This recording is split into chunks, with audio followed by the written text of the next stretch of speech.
tonight's conference. And I think it was pretty well publicized. Either that or you all have something going on afterwards that I don't know about that got you here tonight. It is a topic, I think, that is very appealing to many, and so I think partly that's why we have such a good crowd here tonight. This is a topic which is very important, I think, in more ways than you even realize.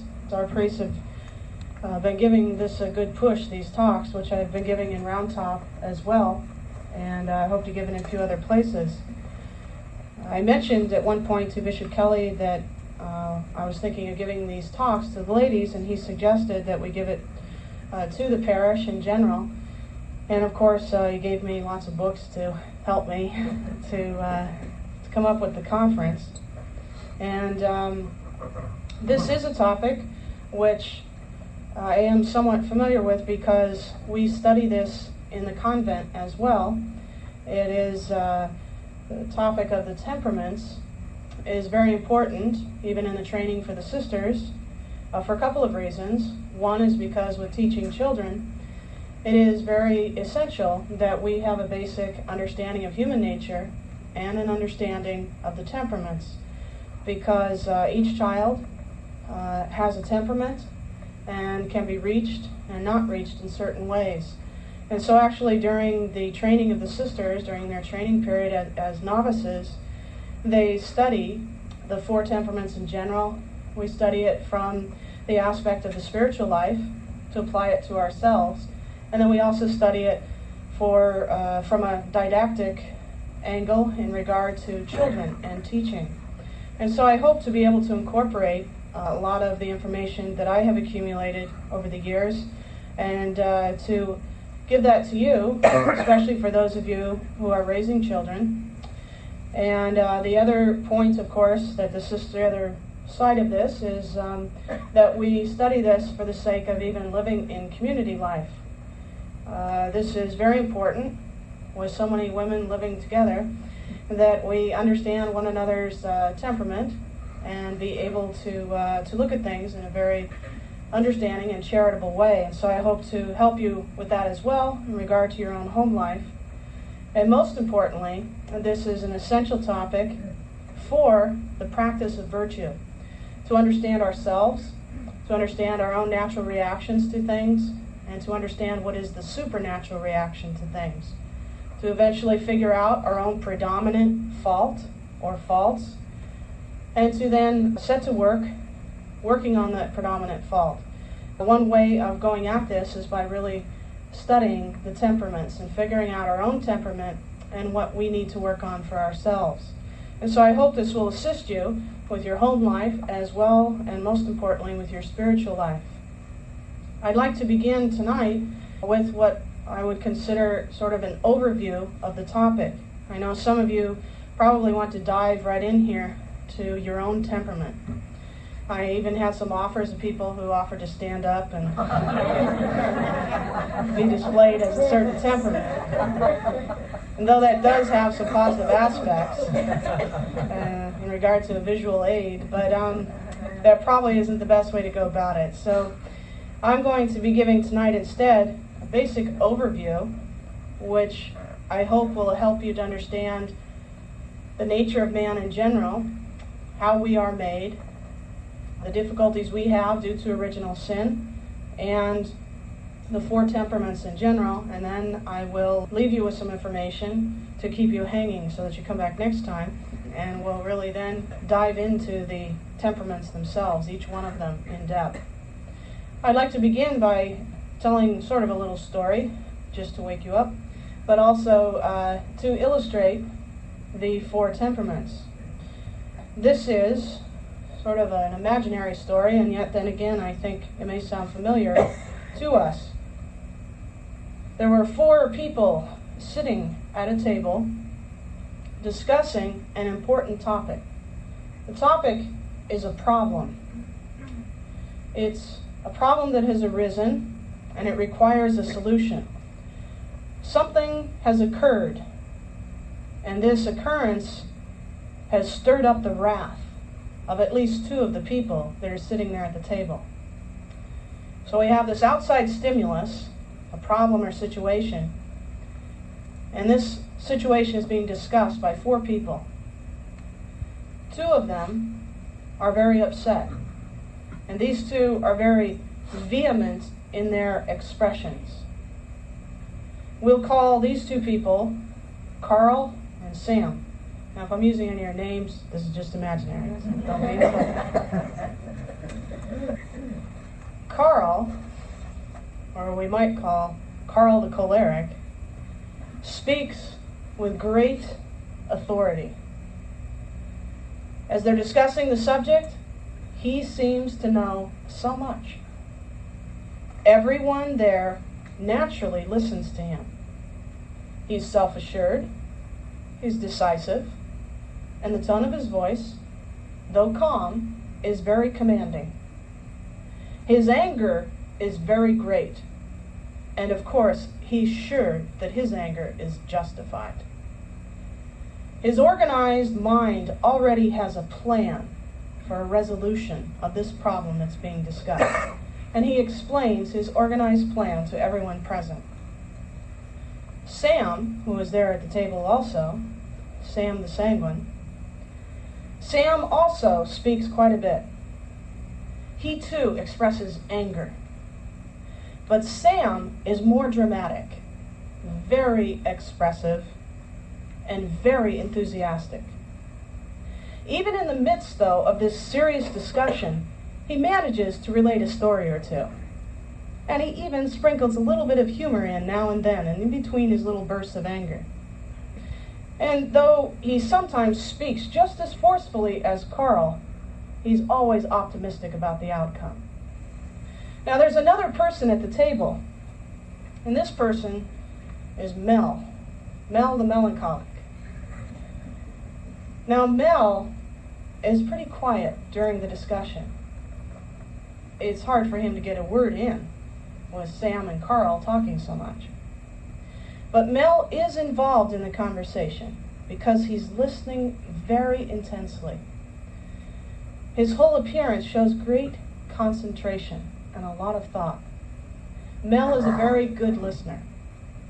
During the conversation, he looks very thoughtful, very serious.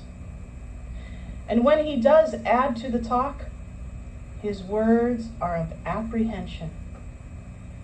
One can always count on Mel to be the prophet of gloom. And then there's the fourth guy. The fourth guy is Phil the phlegmatic. Phil is so calm and relaxed through the whole conversation. Even when others are getting all riled up, and even when Mel is looking the most sorrowful, Phil is calm and collected. Once in a while, Phil asks a question, and now and then he even adds a witty statement. But most of the time, Phil is just there. Now, when this conversation reaches a peak, here is the reaction of the four men. Right at the peak, Phil calmly says, "I'm kind of tired." And without much ado, he goes off to bed, not disturbed in the least by anything that's been discussed. Carl, the choleric, has a sure plan to resolve the dilemma, and he wants it resolved tomorrow, first thing. He calmly explains with clarity and command what's to be done. And then Carl says, "All right, it's settled. We all know what to do, right? All right, let's get a good night's rest and start in tomorrow to resolve everything." And then he confidently strides out of the room.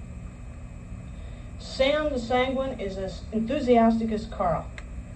He talks enthusiastically to the only one left in the room, Mel. Now, it's not a large audience for Sam, but it's better to have one person there than nobody. And so Sam continues in his very flamboyant way to express all of his enthusiasm over this whole situation. And his appealing expressions and his own enthusiasm are so great And they are manifested with such drama that they even affect Mel, the pessimist. And so Sam goes off to bed, whistling a Sousa march, very riled for the evening. Mel is left there alone. And Mel's glad to be alone at last, because Mel likes to be alone. It's quiet. It's quiet at last. And while he's there, he finally can have some think time to sort out all these things, because Mel thinks slowly, but deeply. And so Mel thinks about it all. No, Mel says to himself, Sam's enthusiasm is not to be trusted. Mel doesn't trust too easily. And Mel decides they haven't thought of all the sides of this plan. And I know their solution will never work. And so Mel goes off to bed, sighing. Life's burdens rest heavily on his thoughtful brow. Now the next morning is as revealing of their character as the night before. Because the next morning, Mel is there at the table already, with red eyes, because Mel has hardly slept through the night. Worry has kept Mel awake, going over and over the problem they've been discussing and whether the solution will work or won't work. Sam comes down. Now Sam the sanguine had been very angry the night before and very enthusiastic about getting things resolved. But now it's the next morning. Time has passed. And so what is Sam the sanguine like? Sam is humming, "Oh, what a beautiful morning." And Mel looks over, wondering, how can you be humming at a moment like this? Well, how can Sam be humming? Because Sam has had a good night's rest, the sun is shining, and he's hungry. And so now he sets to work to make some pancakes. As far as Phil the phlegmatic, Phil doesn't even appear, because he likes rest, and he probably won't rise till noon. And now Carl comes on the scene. Now Carl was up getting things ready, getting all prepared for the day's adventure. Carl comes stomping in, and he is still filled with the anger he had the night before, because his anger does not go away with pancakes or sunshine. He had decided he was angry, and so he is. His anger is there, and now he wants the plans carried out. And so he looks about and he says, let's get going. And then he notices Sam flipping the pancakes. And he says, what are you doing, Sam? Sam, of course, says, I'm making pancakes. All the anger is gone, and he's enjoying his game. Sam looks over at Carl and says, come on, Carl, let's eat. Today's a fine day. Carl is disgusted, and the anger only increases, and so Carl stomps out. And Mel observes all of this. Mel shakes his head. He looks at Sam, and he says, how could Sam take all of this so lightly? And Mel is disgusted by the frivolity of Sam. And then Mel shakes his head. I knew this plan wouldn't work all along. Those reactions are told in the extreme. They are actually very accurate of the four temperaments. We might look at that situation and think, why such different reactions to a situation? Aren't those just a variety of personalities? And the answer is yes, but there are basically four kinds of personalities, four temperaments. And we might wonder, well, how can they all respond so differently? Is one of those right and all the others wrong? Perhaps you've had a similar situation. Have you ever wondered why people react so differently to the same situation? So differently to the same stimulus? Maybe sometimes the different reactions and responses make it even difficult to get along with people, or difficult to understand other people. Have you ever wondered yourself, why do I react this way when she doesn't? Or why do I feel this way and he doesn't? Or perhaps in observing your children, you sometimes wonder, why does this one child respond like this and this other child respond like that? Or perhaps we may wonder this about our spouse or our boss or a friend. Understanding our temperamental response is very important for relations with others. And it's very important for practicing charity. Understanding our own temperament and that of others is important for the practice of so many virtues. And it is so important for our own growth in holiness. Holiness, we know, consists in nothing more nor less than the love of God. And love of God consists in the union of our will with God's will. But in order for our will to be united to God's will, we must act. According to St. Paul, he says, we must put to death the old man. What does he mean by that? He means the natural man. He says we must put on the new man. We must act according to the supernatural man. What is he referring to? He's talking about the fact that we must deny many natural responses, natural inclinations, and instead act according to faith and reason. We need to control natural impulses, natural reactions, and natural desires.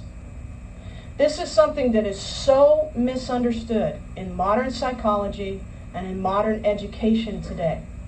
And it is absolutely insidious the way this is being interpreted and put upon children today and in the modern educational systems. They are not taught to control natural impulses. They're actually taught to give in to natural impulses. And the effect, as we will see as we go on further, the effect of it is devastating, and even the whole ideology of it is absolutely a recipe for savage animal behavior. Because it is so important for us to see the connection between holiness and the control of natural impulses. And when we see it clearly, then we can also apply this to raising our children, teaching them to control natural impulses, natural tendencies. We see then how important it is for us to know ourselves and to know also how we are made, how man has within him certain passions, which we will explain in a moment, and due to original sin, it's absolutely essential that man acquire complete mastery of himself and control of those passions. These conferences that I will be giving will be especially stressing to you knowledge of self. Knowledge of self. Being honest about natural impulses, difficulties, effects left in you due to original sin and due to even actual sins. Know thyself, sacred scripture says. St. Ignatius especially stressed with those whom he directed that they honestly strive to work out and root out their defects. St. Ignatius was a soldier. He was a man of great logic, and he really applied what he learned as a soldier to practicing virtue, to the point that he actually had a whole little system with charts, and he told people how to write out their daily examination, to write down their defects, to keep an eye on it from day to day. Now, I wouldn't advise that for every temperament, though, just so you know. Some will be pulling their hair out by the end. But for some, it's very good to be able to chart our little problems and work on them in detail.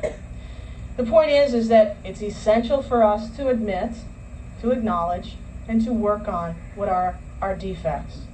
St. Philip Neri, who was referred to as the director of directors, he was such a wonderful spiritual director, and one of his main points in spiritual direction was that his penitents had to seek out their chief fault and their chief good point.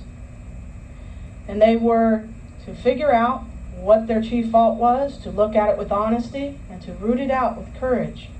And they were then to also look at their good quality, to seek it out, and to cultivate it, and to use it for the greater glory of God.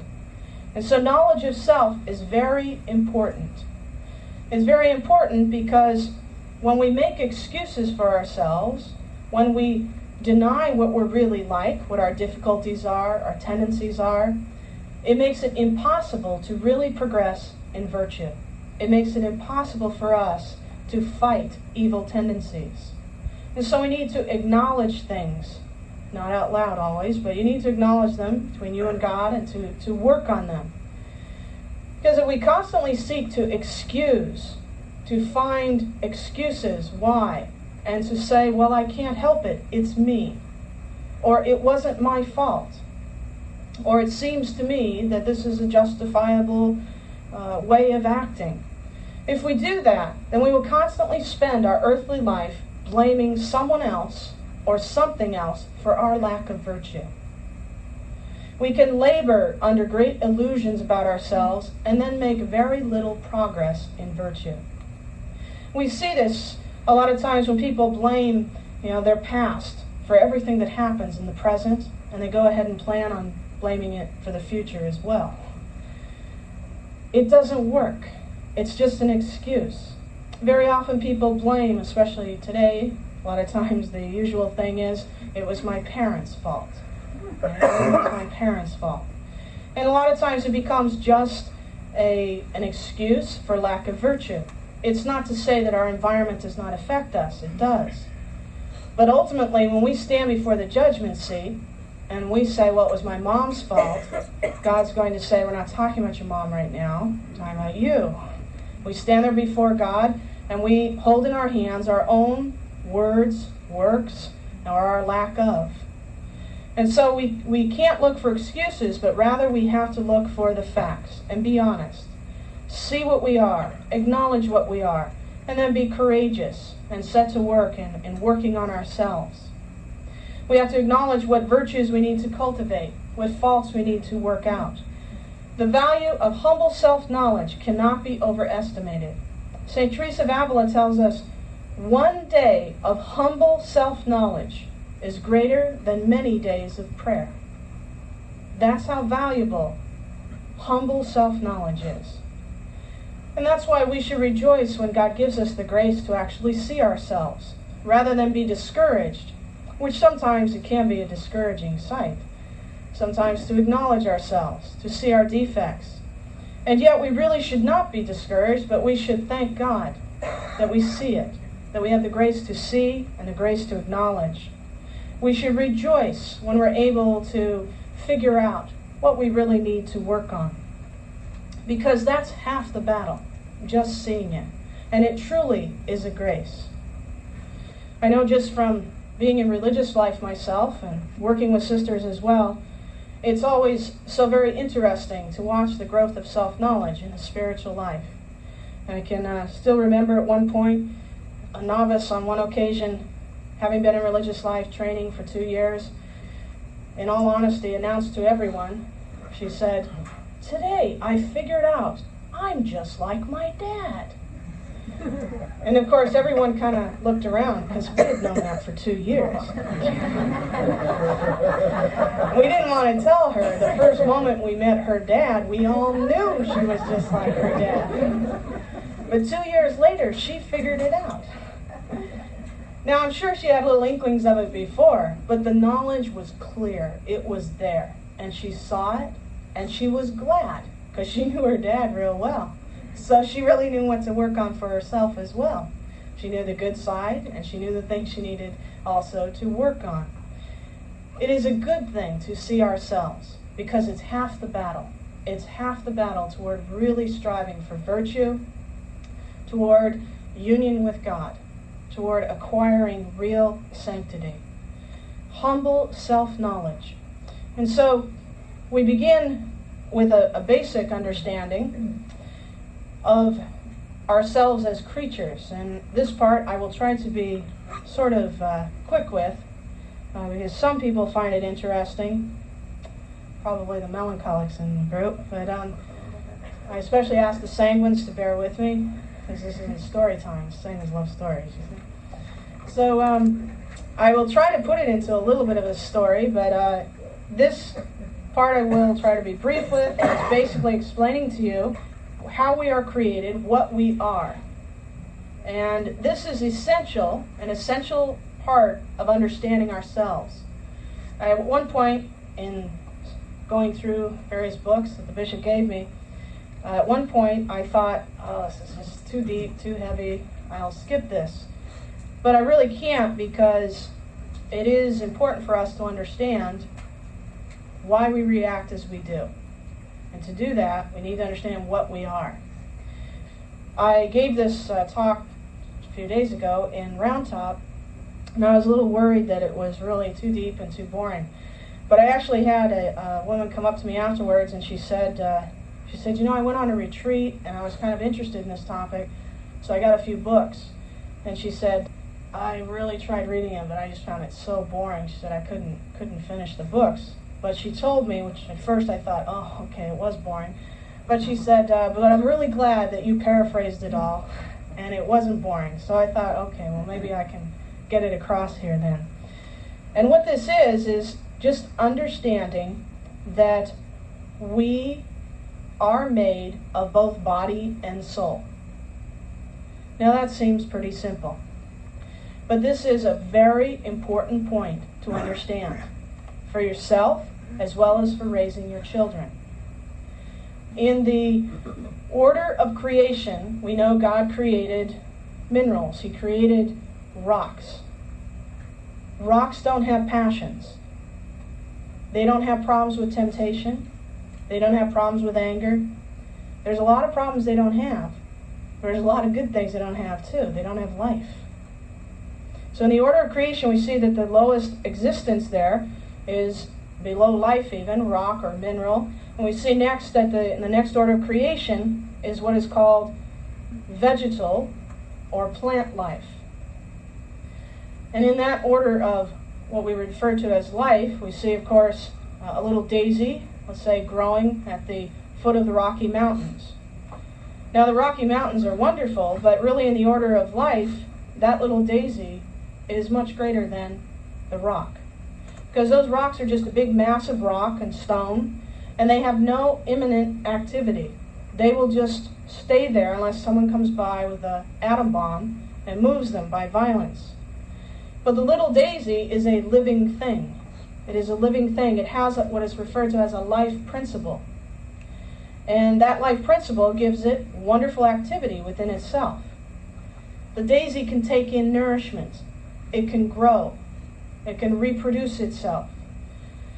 However, while it has all these activities flowing from its life principle, because God made it that way, we know it's very limited still. There are many things the daisy cannot do. For example, the daisy cannot say, whew, boy, it's hot out here by this mountain, and I think I'm going to move over there where it's a little darker because it'll be cooler. The daisy cannot do that. It can't do it because it doesn't have that kind of life principle given to it by God. It doesn't have the activity of sensation or appetite, or referred to as passion. And it can't feel hot and get angry and move over in the shade. But there is a kind of life principle which is higher than the daisy, and that of course belongs to the cow that eats the daisy. This is like the daisy by the rock and the cow that eats the daisy. It's one of those kind of things. We can make this into a kid's book and really teach them something. So there is a kind of life which is higher, and that is the animal life, the cow that eats the daisy. The cow has a different kind of life principle from the daisy, and therefore it has different activities.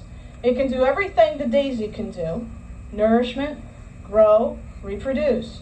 But in addition to these, it has other activities. It can see, hear, touch, taste, and smell. It has sensation. Because the cow has an essentially different and higher life principle from the daisy, it also has higher activities. And the cow, though it has this superior life principle to the daisy, still it is limited. There are activities it cannot do. The cow, for instance, cannot say, milk isn't bringing too good of a price these days.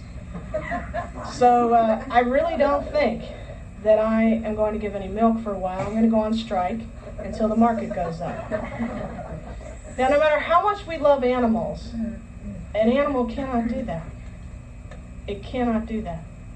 And this is kind of hard sometimes for people in the world today to accept, because they have raised animals to such a high level, equating them with man. And to us, at times, perhaps it just seems silly, which it is. But the worst part about it is that it doesn't seem silly to many people. That's how bizarre our day is. To equalize man with animal. And once we go into this, you'll see just how devastating this whole thing is, especially to the children. To the children who constantly will have this bombarded into their heads, that man and animal are the same. Man and animal are the same.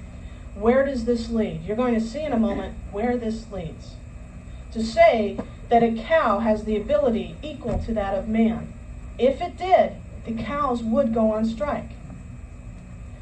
If they did, dogs would go into the store and decide which brand of food they would eat. Now, it is true, sometimes you can put some horrible food in front of a dog, he'll smell it and walk away. What tells him that? Sensation. But if you said to the dog, now, this smells just as good, but it's really cheap, he wouldn't put up his nose and say, I want more expensive food. He can't figure out those abstract things. He cannot calculate. He cannot remember except by sensation. The cow does not have the same life as that of man. As wonderful as the life is that God gave, the sentient life of animals, there is a higher life on earth. And that kind of life, of course, belongs to the farmer who milks the cow who eats the daisy by the mountain. Follow me? Okay. So, that kind of life belongs to the farmer. The farmer has a different life principle from that of the daisy and the cow. And that life principle allows him other activities, higher ones. He can do everything the plant can do: nourishment, grow, reproduce. And he can do everything that the animal can do. He can see, hear, taste, touch, smell. But he can also do things which are proper to his type of life alone. And that is, he can know and he can will. He has an intellect by which he can know things, abstract things, judging, calculating, analyzing, remembering. He has a will which can choose. He can freely choose. He can go toward a good, or he can go away. He can go toward a bad, or he can go away from it. Not based just on sensation, but on what his intellect tells him, what he calculates, judges, and decides. And this, of course, is the highest type of life known on earth. It is rational life. Human life is rational life. It is the part of man which is referred to as his higher soul. It's what we share with the angels. We share with the angels this higher type of life, that our intellect and our will, we have that in common with the angels. It's sometimes referred to as man having a world in himself. He is a little microcosm of life. He is in common with vegetable and animal, but man has far beyond that. He has higher faculties like unto the angels. He is made in the image and likeness of God. And it is such a devastating thing in modern education for young children to be taught that they are no different from their dog. And then when they get to be teenagers and parents wonder, why are they acting like dogs? The answer is because the schools and their cereal boxes and their television has been telling them that they've been dogs since they were babies. I mentioned cereal boxes because the sisters laugh at me sometimes and I get riled first thing in the morning.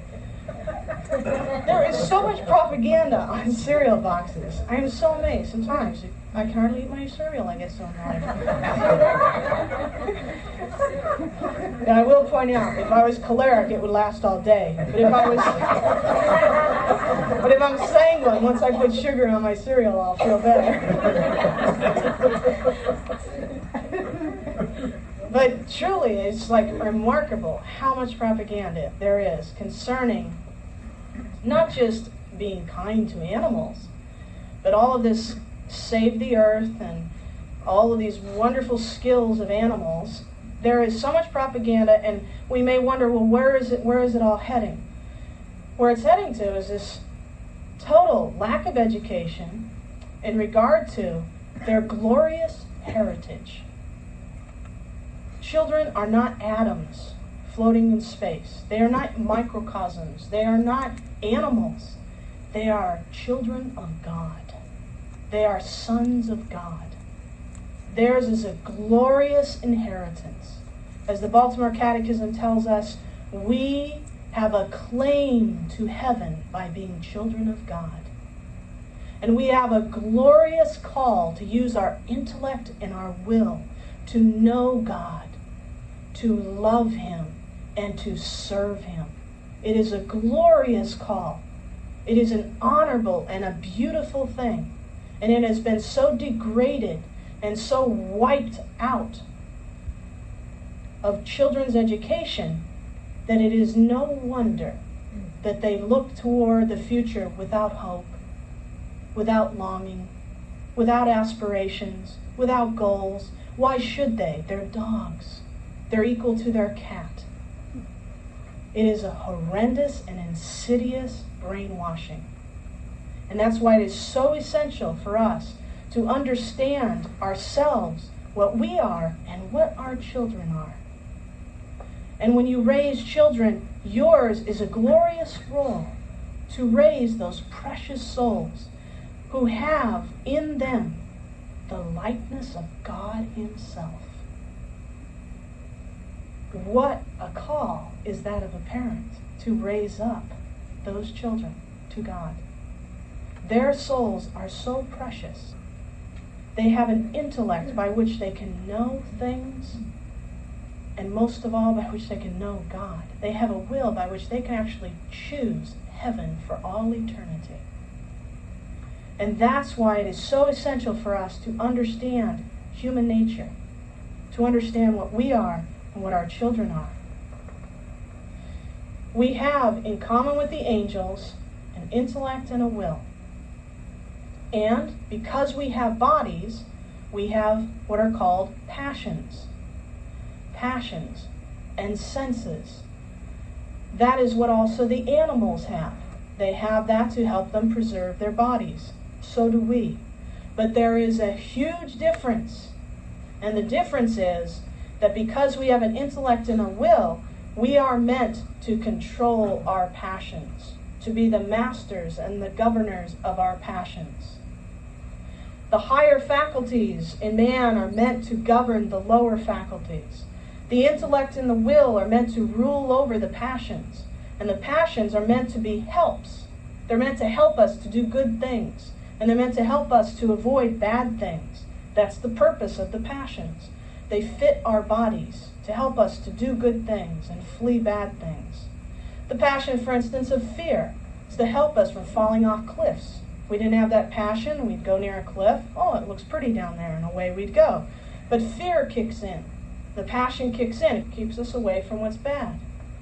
Even anger can, rarely, be a good thing. It is meant to be a good thing to help us to preserve ourselves, defend ourselves, to ward off things that could be harmful to us.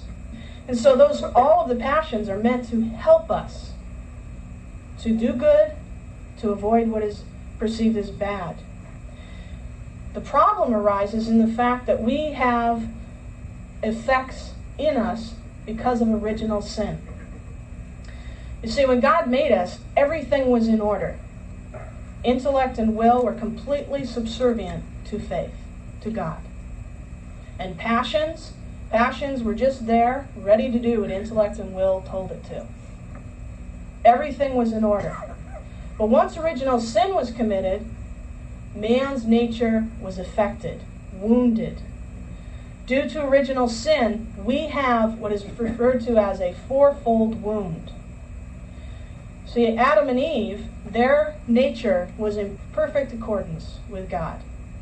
That's why original sin was such a horrendous sin, because they knew exactly what they were doing, and they had no inclinations like we have. Due to original sin, we have wounds. We come into this earth, so to speak, blindfolded, weak, limping, with all kinds of problems. That's our spiritual state. What are those wounds? The first wound is in our higher faculties. Right? I mentioned the higher faculties, the intellect and the will. The intellect was affected by the wound of ignorance. We know this from our Baltimore Catechism. When you help the children memorize, they memorize what are the effects of original sin. And one of the things you help them memorize is that our understanding is darkened. Okay? Our understanding is darkened. That means ignorance. Now, the children always understand this effect, because I always remind them, if Adam and Eve didn't commit original sin, you wouldn't have to go to school. Then they really know how bad original sin is. Oh, that's what makes us have to go to school. Because we have this darkened understanding. Now we have to learn things. We have to struggle to know and understand things. Besides our understanding, the will, the other higher faculty, the will. The will is what chooses. Now the will has a wound, which is referred to as the wound of malice. It doesn't mean that our will of itself is evil, but it does mean it has a tendency to evil. This too is in the Baltimore Catechism. The children learn we're left with an inclination to evil. An inclination to evil. Besides the higher faculties, the lower faculties were also affected. By the lower faculties, I'm talking about the passions. The things we have in common with the animals, the passions which help us to do the things we need to do. There are two kinds of passions. We're going to talk more of these later, so if I've lost you, don't worry, I'll repeat myself. One of those kind of passions is referred to as the irascible passions. Now, sometimes somebody may say to you, you're very irascible. What they are referring to, the irascible passions, are those which help us to accomplish difficult things, to do difficult things, or to flee from difficult things. We might be more familiar with that.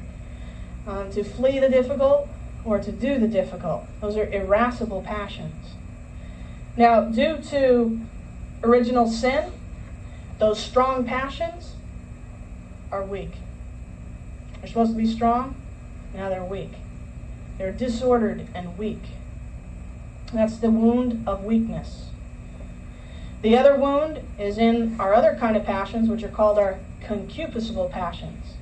The concupiscible passions are the ones that God gave us to help us to do delightful things, or to flee from what's not delightful.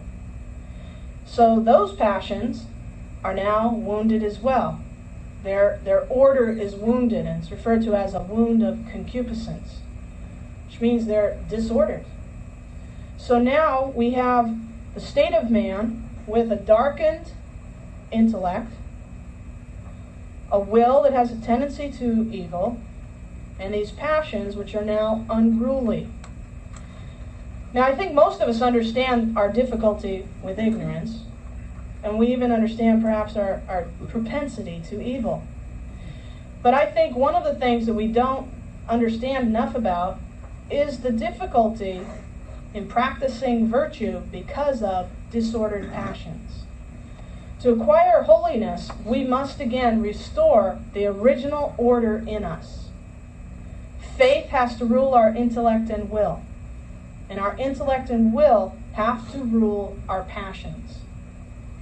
In other words, we have to struggle to make our higher faculties, intellect and will, rule the lower ones. We have to struggle to be more like angels than like animals. Remember I said we had a part of us like the angels. We have a part of us similar to the animals. If we don't use the part that's like the angels, what are we going to be? Very good. Animals. Okay? You can see this in the world today. If it's not pointed out to them that they have a heritage which comes to them from God, that they have a likeness to angels, and that they must strive to conduct themselves with those faculties, if instead they're told, give in to your passions. Don't be inhibited, honey. It may damage you. If you feel angry, express it. Okay? If you have fear, tell everyone, and don't do anything too difficult, dear. That too hard for you? Are you sad? Cry.